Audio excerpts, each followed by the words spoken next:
Hey, welcome into a brand new episode of the Foul Pole to Foul Pole podcast. I'm your host, Coach Tyler from Black Diamond Softball and Fitness. Today, my guest is Chloe Evans from the University of Central Florida. She's one heck of an outfielder, and she's an absolute beast at the plate.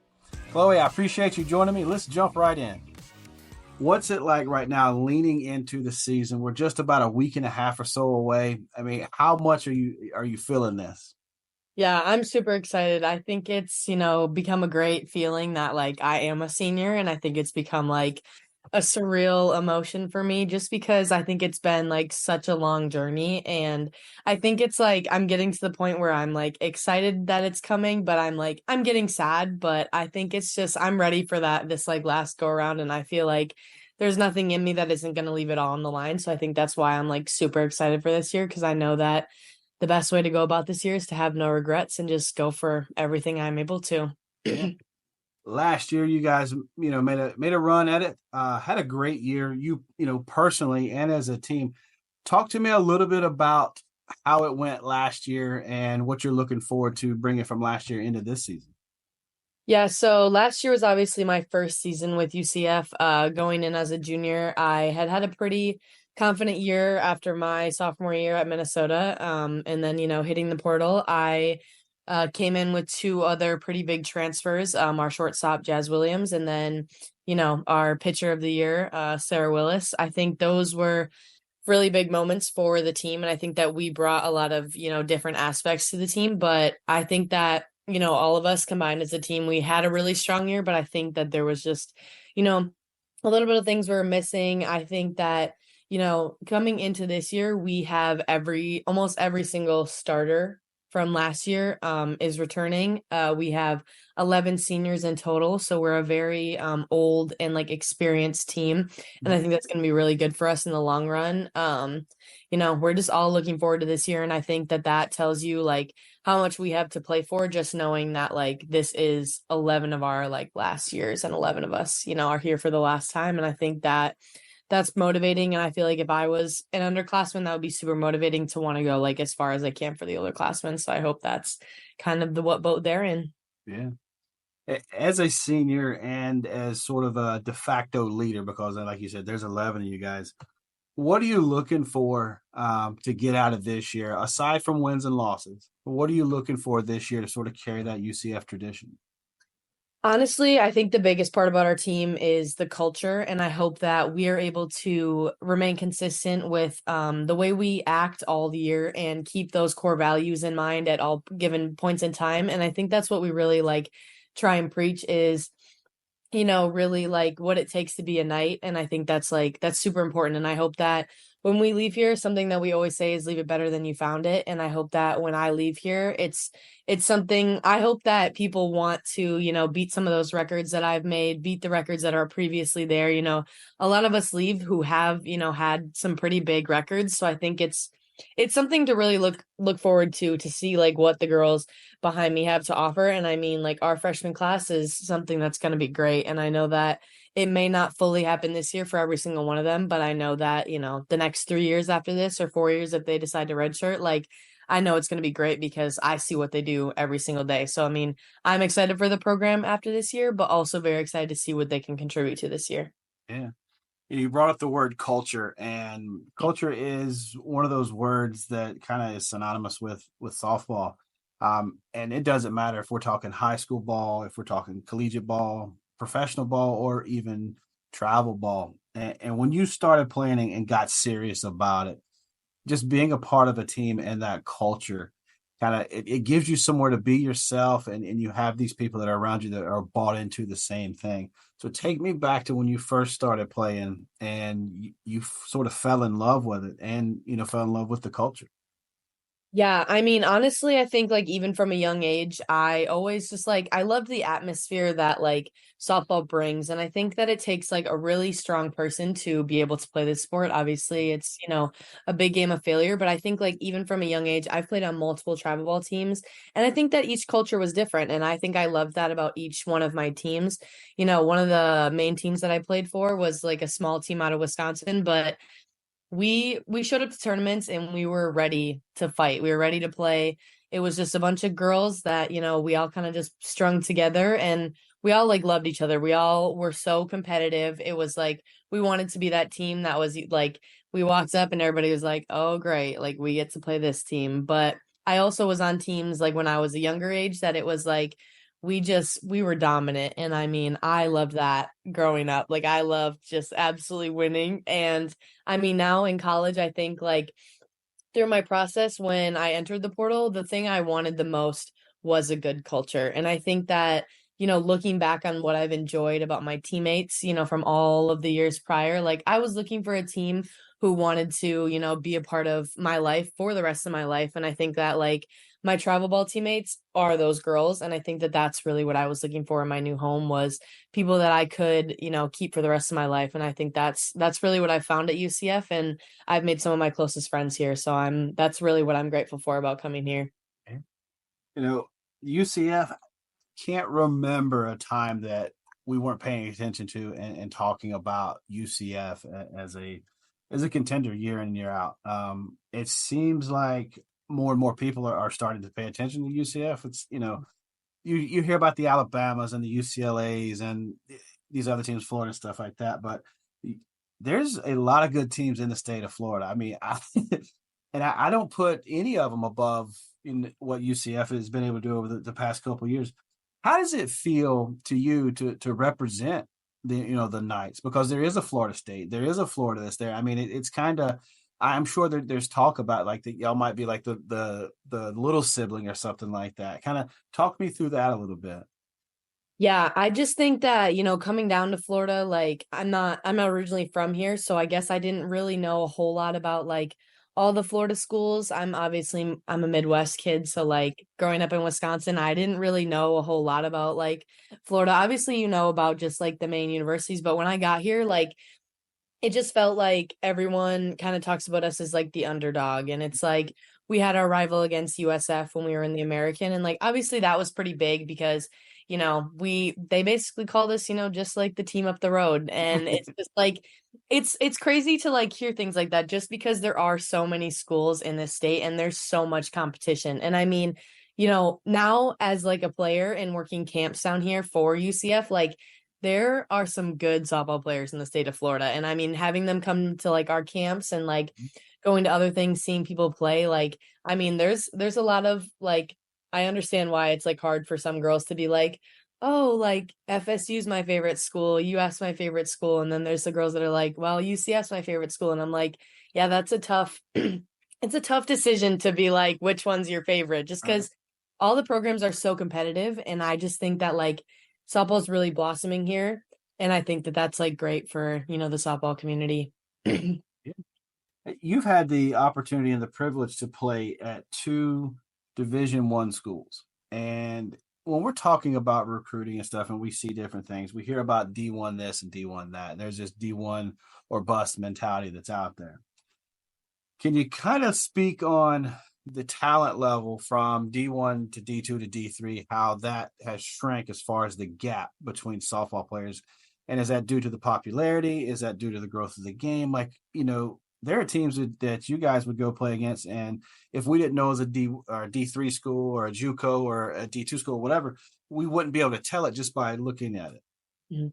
Yeah, I think that the game has like grown so much, and I think a main thing is like the exposure. And I think that that's, it matters where you play, where you grow up, who you play for. And I think that truly is like a big thing. Like the name of your team sometimes does matter. And I think that those are, the teams that coaches go watch. And I think like a lot like in Minnesota especially, we played teams that were like, bigger D2 schools, and like they were good teams, and like they're not here to just like mess around. Like they want to beat you. And I think that there's just the difference, I feel like sometimes, is just the raw talent that you get from those girls that are like D2, D3, JUCO.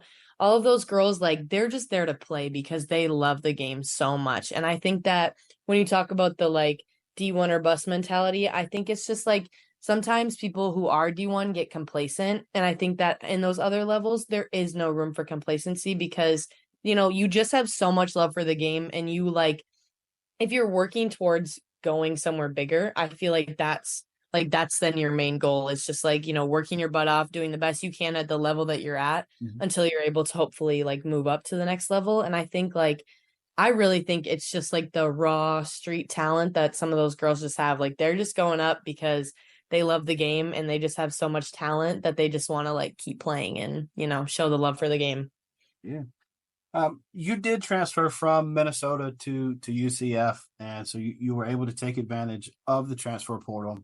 Um, Take me through that transition between making that decision and because it's the best decision for you. And like we had talked about before we started recording this, that there's no ill will, there's no ill feelings or anything like that. It's just a decision that you made, and here we are. Yeah, honestly, I think that there was just a part of me that felt like I wasn't truly in the right place for me. And I think that was kind of tough because Minnesota was very close to home for me, obviously. Wisconsin and like my hometown's only about 4.5 hours from there. So it's very drivable distance for all my family, almost all my relatives. Like it wasn't, I'm not going to say it was convenient, but for them, it was like very convenient to come see me, come watch me play, things like that. And like, I would be able to like go home if like need be very easily. And I just think that like at the end of the day, I felt like something was like missing with me being there. And I think like I was in kind of, just like a mentally low place when I was there. And I think it was just, I was kind of falling out of love for the game. And that was kind of like the hardest part for me. When I had kind of decided going into my sophomore year that I would give it like one more try, just because obviously as a freshman, everyone thinks they're going to play. And I was like, well, I'm going to work my butt off and, hope I get the opportunities that I do. And I was given those. And I just felt like, if I could go into my sophomore year and have a great year, I was like, well, if the portal is what needs to happen, then that's what needed to happen. And I just like, I let myself, give it my all my sophomore year. And it paid off for me. I played pretty well. Got second team all Big Ten. So that was a pretty big deal. I was pretty happy about that. But, when the opportunity came and I entered the portal, I actually came down to Florida to play in the Florida Gulf Coast League. And that honestly grew my love for the game again. And I think that like at that point, I was going to be happy no matter where I was going because I knew that I loved the game again and that I was able to, like spread that love from not just me, but being able to like openly talk about how it was feeling about the game and just things like that from after playing in that. So I was just happy I found UCF. Yeah. I mean, and as soon as you get to UCF, I mean, daggone, immediate contributions. Yeah, you could almost tell that like this was home for you because it just watching you on the field, it just seems like, hey, this is where you're Yeah. blossoming because you had this confidence or there's something about you that just, I mean, we can go back and look at some of the stats and stuff you had. I mean, you were a leader not just on the field in the clubhouse and in the dugout, but as far as producing too. Take me through that a little bit about getting there and going, oh man, once this push comes to shove here, now I've got to produce and feel that. Tell me about that pressure that you had. Yeah, I mean, to be honest, I knew that like whatever I was going to do during the game, I knew that, the person in front of me and the person behind me were going to do their very best to, do what they could do. And I felt like that gave me so much confidence, knowing that they're going to go up to bat. They're going to try their hardest. They're not just going to like show up because they had to be there. Mhm. I felt like people genuinely want to be here. Like my teammates want to be here. We want to succeed and we want to see everyone else on the team succeed. And I think that's like the best feeling in the world is knowing that like someone could be standing on second base and they're not feeling like you're not going to succeed. And that's like, that really just like brings you up is when you're up to bat, you can hear everyone cheering for you. Like people, if the atmosphere at UCF is so much more than I could have imagined. I played here my sophomore year and I was like, wow, I love it.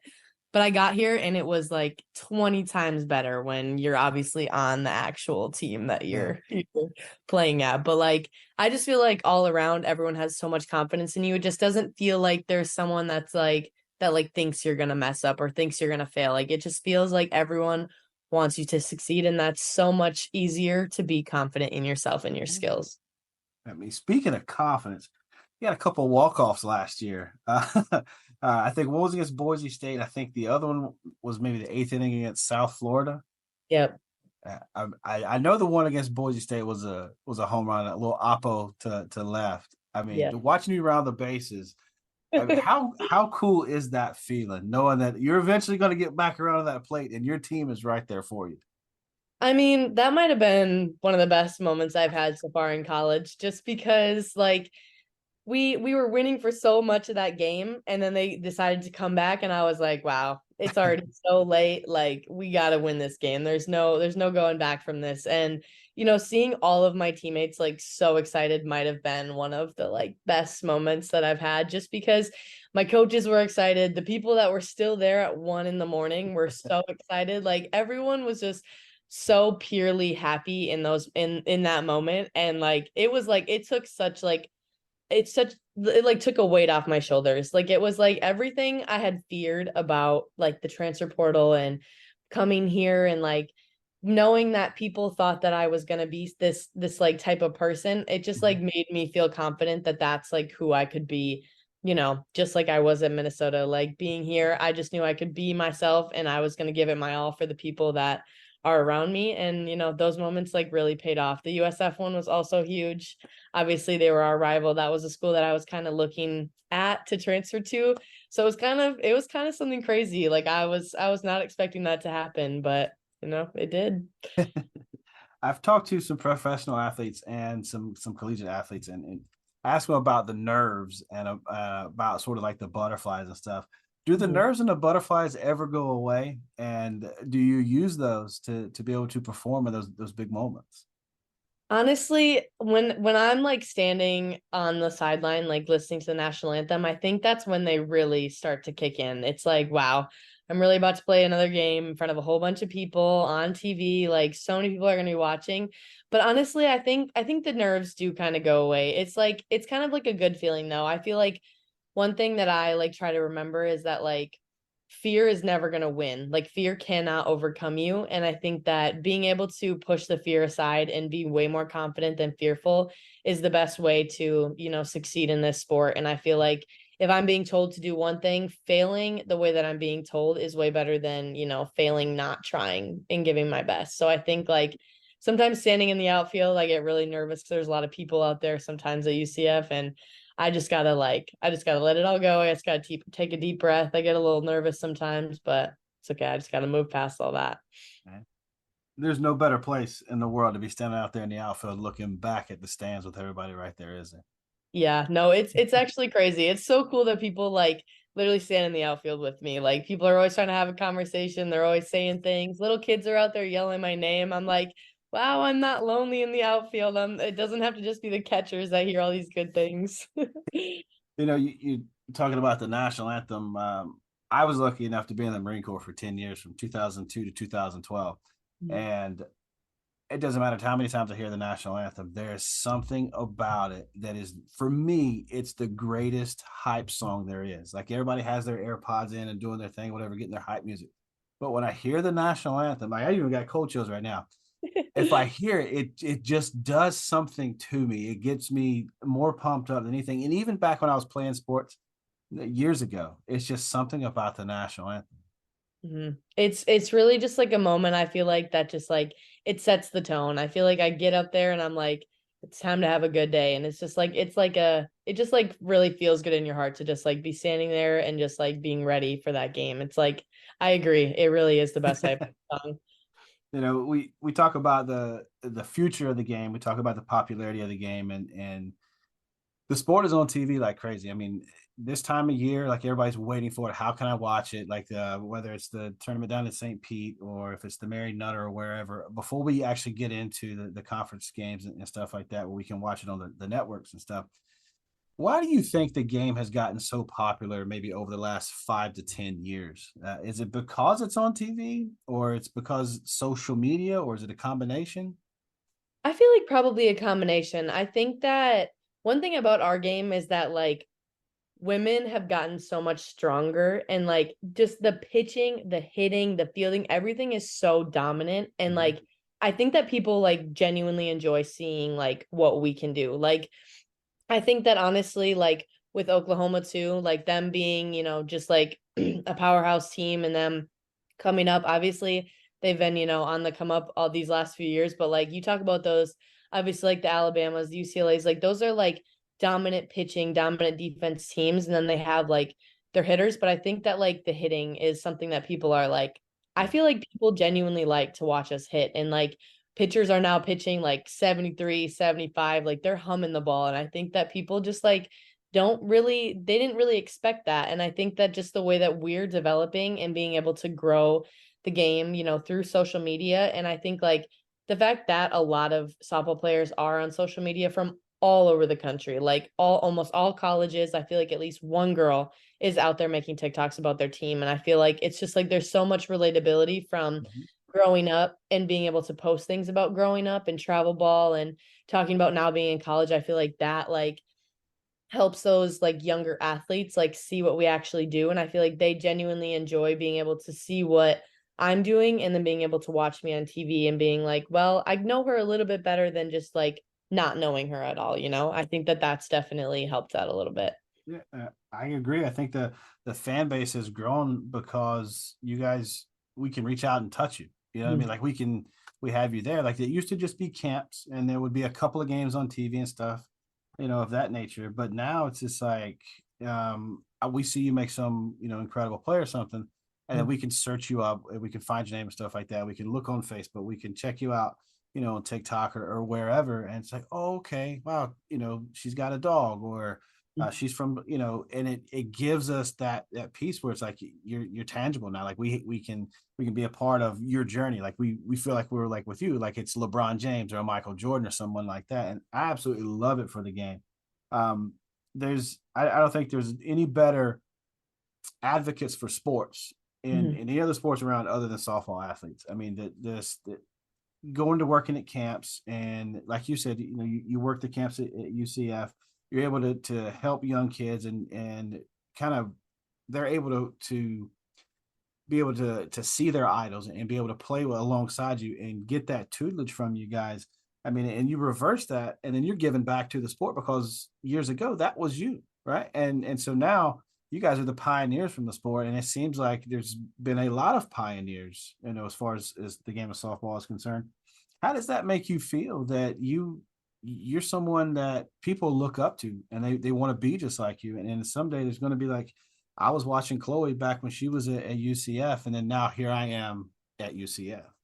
Yeah, I think it's just super awesome to know that like we've been able to grow a platform where like younger generations can like feel like they can relate to us and feel like they want to be, a part of our lives and like Mhm. see what we do every day. And I think just like the the way that like since I'm from Wisconsin, I think that I hope that I'm giving those younger generation girls in Wisconsin and in the Midwest and some of those smaller states, up north that don't always have as much softball. I hope that like it's giving them hope that like anything can happen. And I think that it's like I hope that they know that like working hard and like putting yourself out there, like that's going to be able to help you get to the next level, even if it's not just like in those states, but it can be anywhere. And I think like knowing that there are more girls like from Wisconsin going to different places. We have a recruit from Wisconsin coming here within the next few years. And I think like that's just like huge to know that I go home, I go to football games, people like are like, I know who you are. Like that's something that's so cool. I would have never imagined that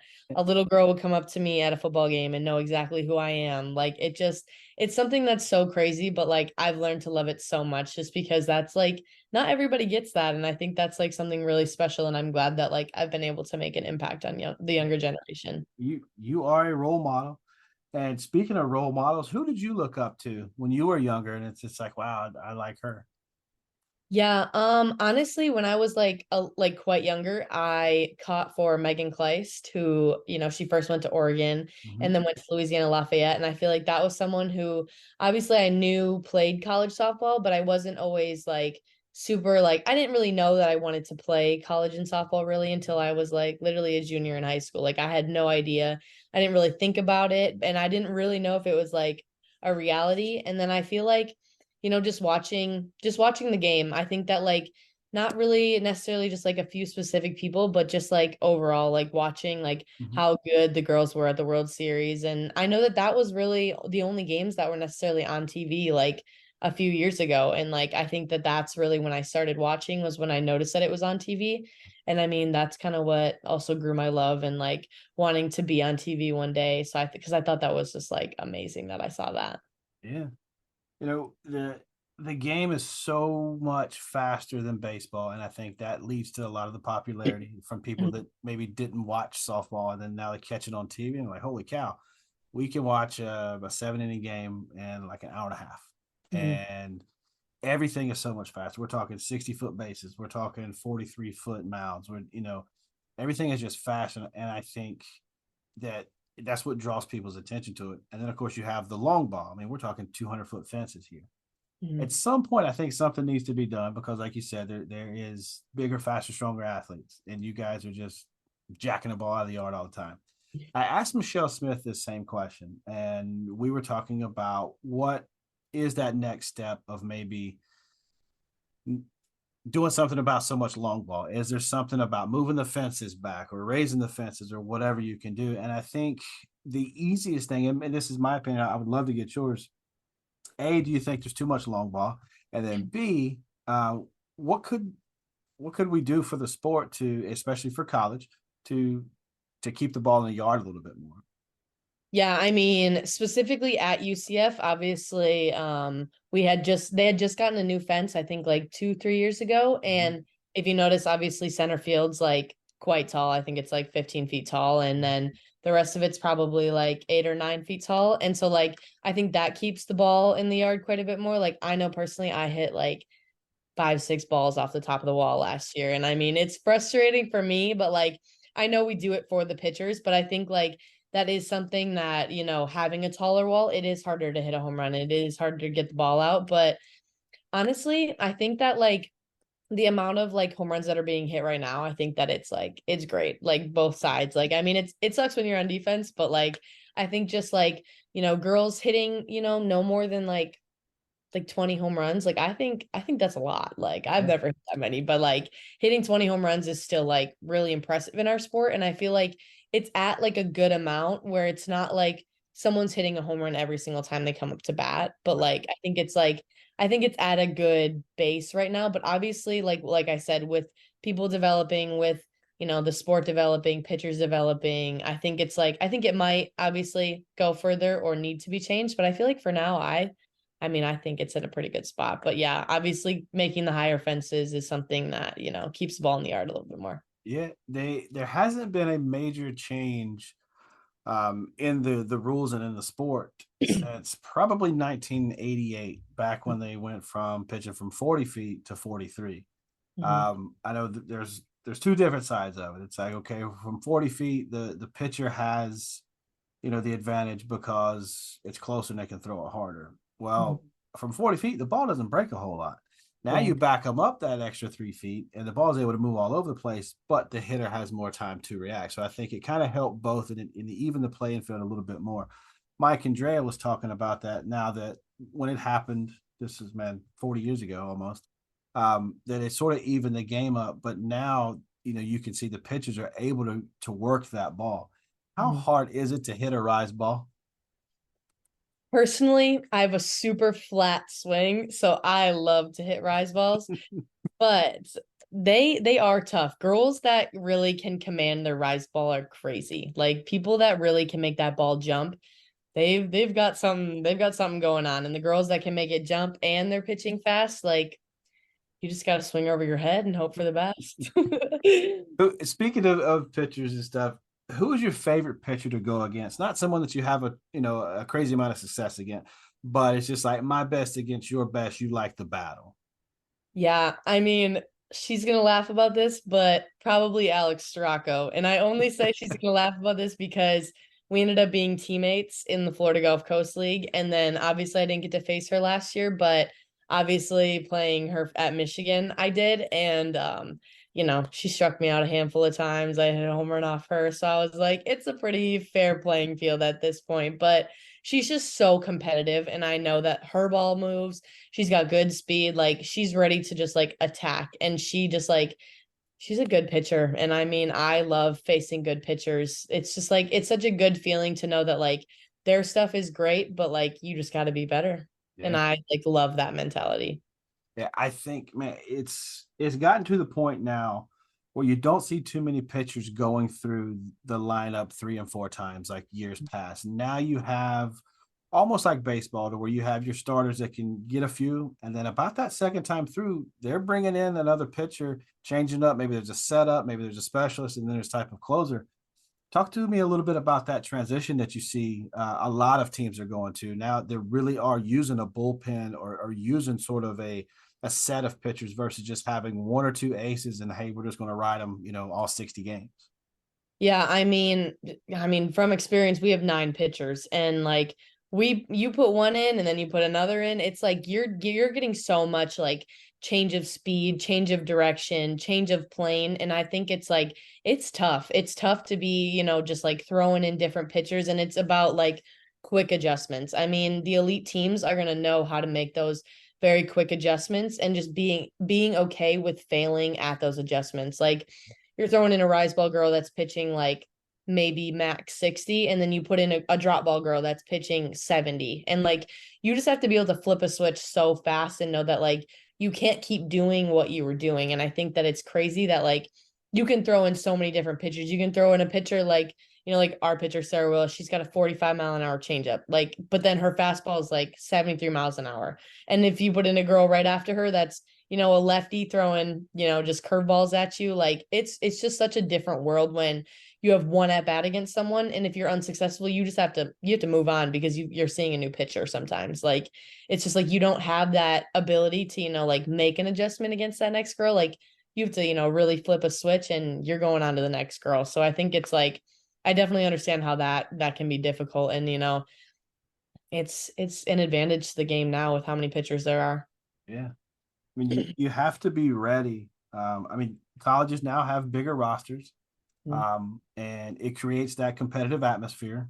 It allows for the younger ones that maybe aren't ready for that moment yet, maybe coming off of an injury, whatever they've got working on, they're not being pressured into something that they're not ready to handle yet. And sometimes it is, but having these bigger rosters and having creating that competition within the team helps, and it builds this family. Like, hey, we're all fighting for the same thing, and someday I'm not going to have my best, but you're there to pick me up. Talk a little bit about having such a big roster, but everyone pulling in the same direction, and we're sisters here. We're fighting for the same thing.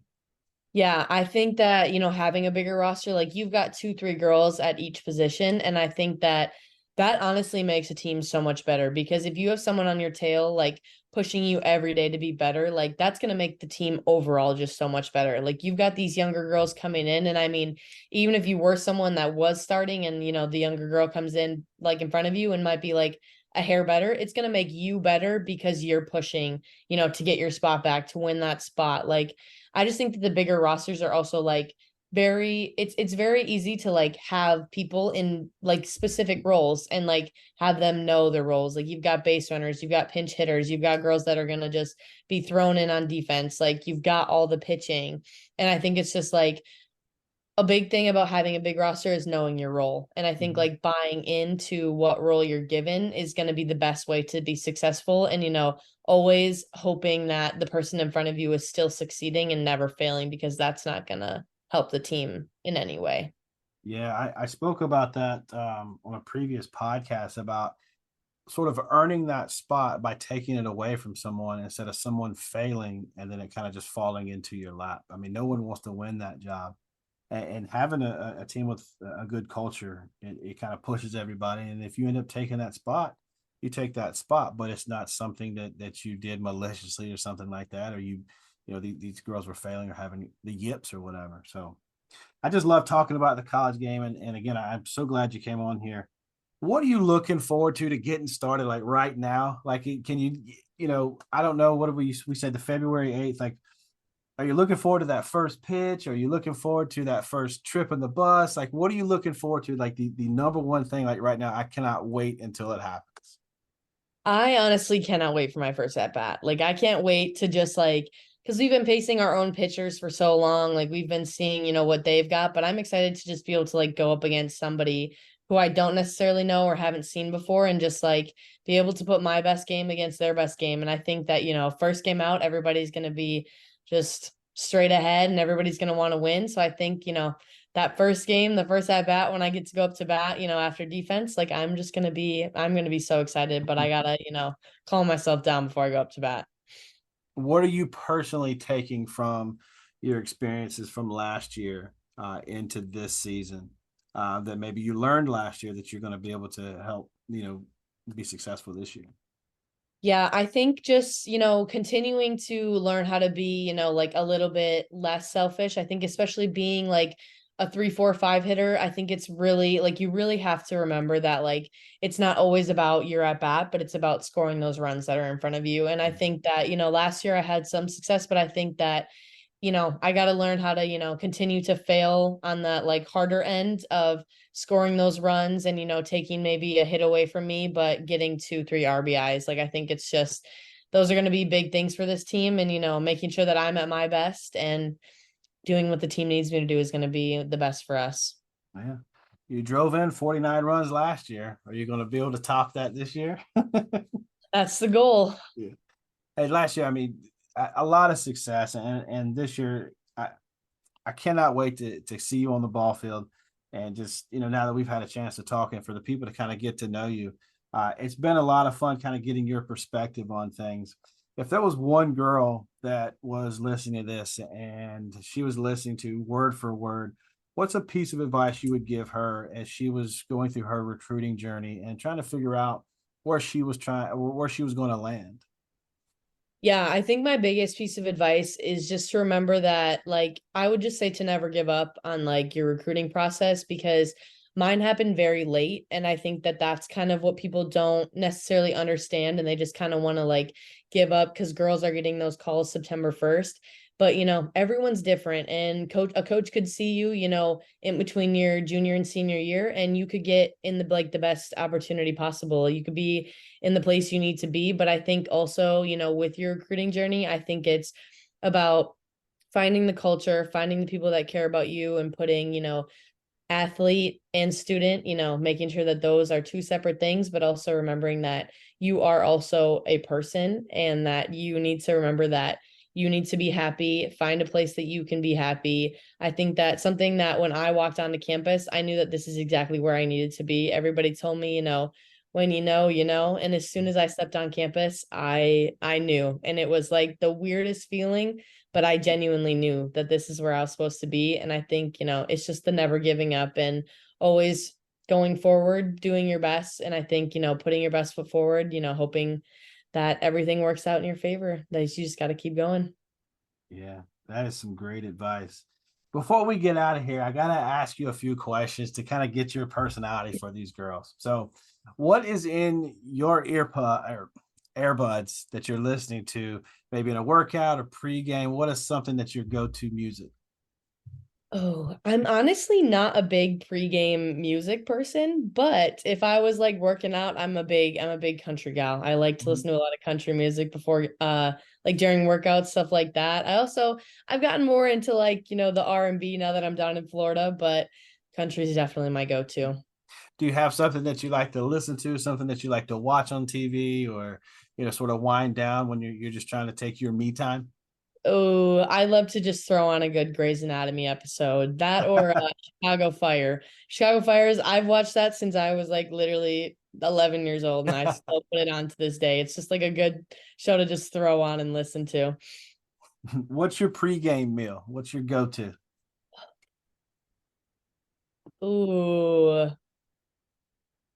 a good pregame meal. I love just like a good, oh man, like Panda Express. It's really random, but I love just like rice and like Yeah, some chicken. Just get a little protein in before a game. I'm not huge into eating a whole bunch of food, but it's just it always, just hits the spot good. right.